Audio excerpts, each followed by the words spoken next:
Bonjour, je vous propose aujourd'hui une nouvelle vidéo intitulée « Penser sauvera le monde ».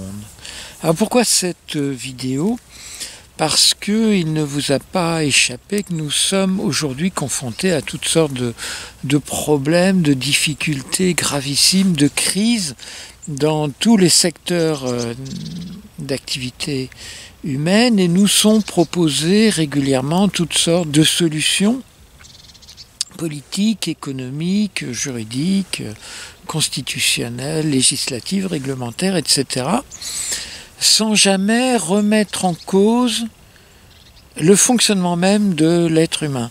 Et je suis parvenu à la conclusion, après y avoir longuement réfléchi, des années, des décennies même durant, donc je suis parvenu à la conclusion que le problème était le fonctionnement même de l'être humain et en particulier son mode de pensée.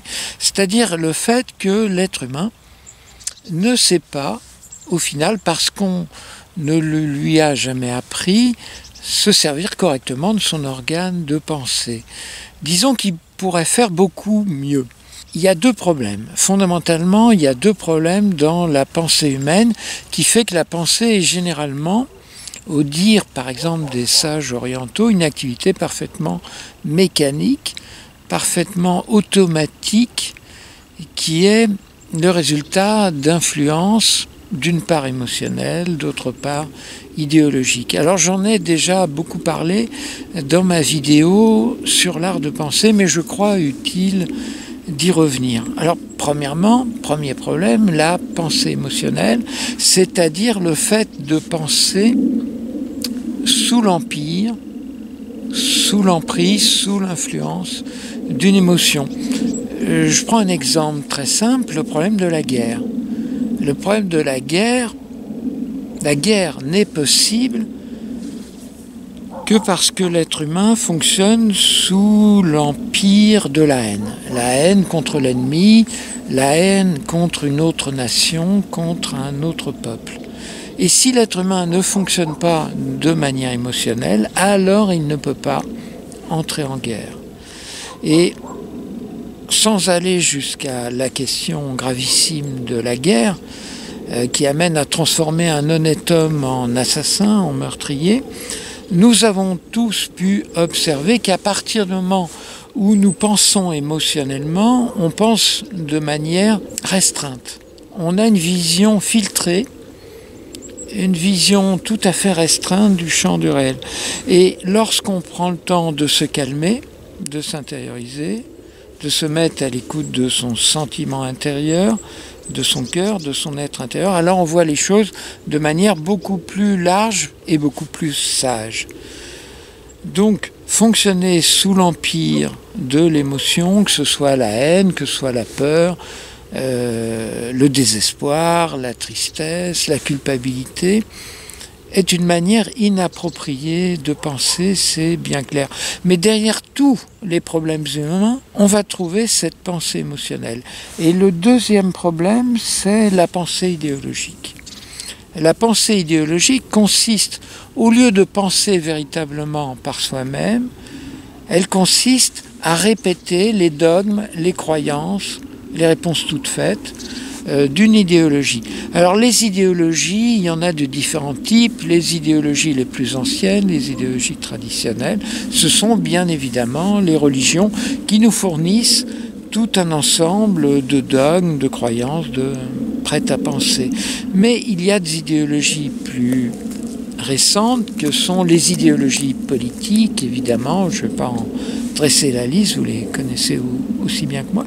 Il y a aussi des idéologies économiques, comme le libéralisme, le néolibéralisme, des idéologies philosophiques, et puis même des idéologies sociologiques, comme le fameux wokisme, si en vogue aujourd'hui, et même des idéologies pseudo-scientifiques comme le fameux transhumanisme. Derrière le fonctionnement idéologique, on va trouver un fonctionnement émotionnel. Pourquoi adopte-t-on une idéologie? Répète-t-on les dogmes d'une idéologie? Parce qu'on n'a pas confiance en soi. Donc c'est la peur de se tromper, également la peur d'être mis au banc de la société, d'être rejeté, d'être incompris, qui amène à fonctionner de manière idéologique. Si vous regardez autour de vous, la plupart des gens fonctionnent de manière idéologique, c'est-à-dire qu'ils répètent des pensées toutes faites. Je définirais ainsi l'idéologie comme un ensemble figé de réponses toutes faites. Et peu de gens pensent véritablement. Et c'est l'origine de l'ensemble des crises que nous traversons aujourd'hui. Parce que si vous voulez, je définirais également l'idéologie comme un mélange d'erreurs et de vérité. Donc les vérités servent un peu d'appât ou de produit d'appel. C'est-à-dire que les gens vont être attirés par les quelques rares vérités d'une idéologie, mais auxquelles s'ajoutent, et on peut le voir dans le cas des religions, mais dans le cas de l'ensemble des idéologies, des erreurs, des absurdités, des contre-vérités manifestes.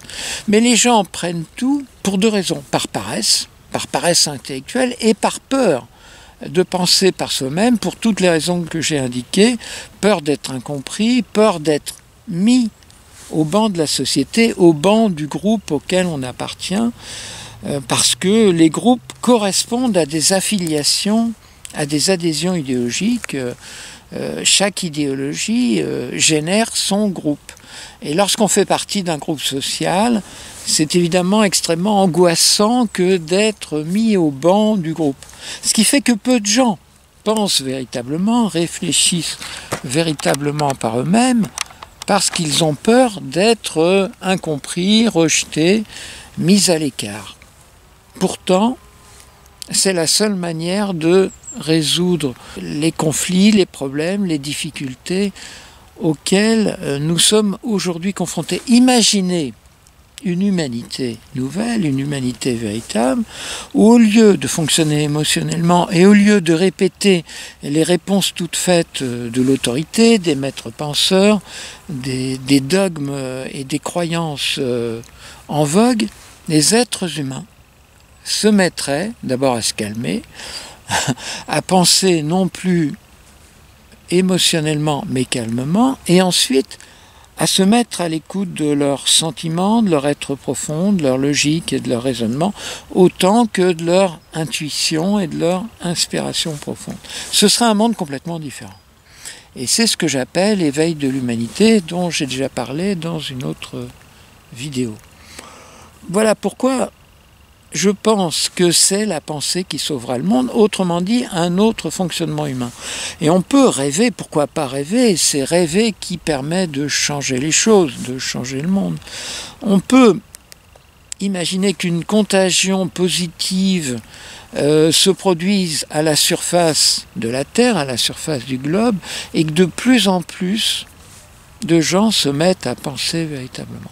Ça mettrait fin aux guerres, ça mettrait fin à la destruction de la planète et ça inaugurerait ce nouveau fonctionnement humain, inaugurerait un nouveau fonctionnement sociétal, un nouveau fonctionnement civilisationnel. Donc si vous voulez, pourquoi je fais cette vidéo? Pour impulser un mouvement pour une nouvelle pensée qui est finalement un mouvement pour une nouvelle société. Et si à chaque fois qu'on nous a parlé d'un homme nouveau et d'une nouvelle société, ça a échoué, c'est qu'en fait, on n'a pas attiré l'attention sur ce problème de pensée. On a proposé une nouvelle idéologie qui était censément salvatrice, qui devait régler tous les problèmes, et ça n'a jamais été le cas. Parce que la solution aux problèmes humains ne résulte pas d'une nouvelle idéologie, mais d'une nouvelle manière d'être, d'une nouvelle manière de penser, une pensée corrélée au cœur, corrélée à la conscience, corrélée au sentiment. Donc, si vous êtes intéressé par cette idée d'une nouvelle pensée, si vous avez envie de contribuer à, à la naissance et au développement d'un mouvement pour une nouvelle pensée, si vous trouvez que cette idée est juste, pertinente et peut changer le monde, sauver le monde, alors n'hésitez pas à en parler à vos amis et à vos contacts et à partager cette vidéo. À bientôt pour une prochaine vidéo.